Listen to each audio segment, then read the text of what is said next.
En Ukraine, au moins 7 personnes ont été tuées et 13 autres blessées dans des frappes russes sur Kharkiv, Zaporijia et dans l'oblast de Soumy, dans la nuit de dimanche à lundi.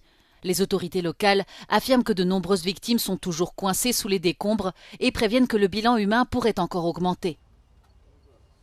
La ville portuaire d'Odessa sur la mer Noire a également été placée en alerte après le signalement de plusieurs habitants ayant entendu des explosions dimanche en fin de journée et lundi à l'aube.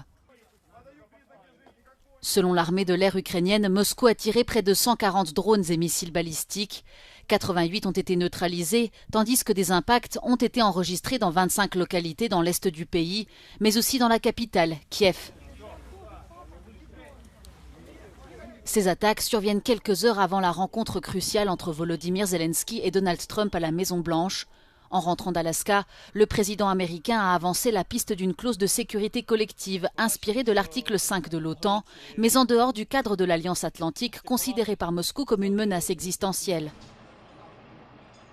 Il a également affirmé que le président ukrainien avait le pouvoir de mettre fin à la guerre presque immédiatement et estime que des territoires occupés comme la Crimée devront être cédés à Moscou.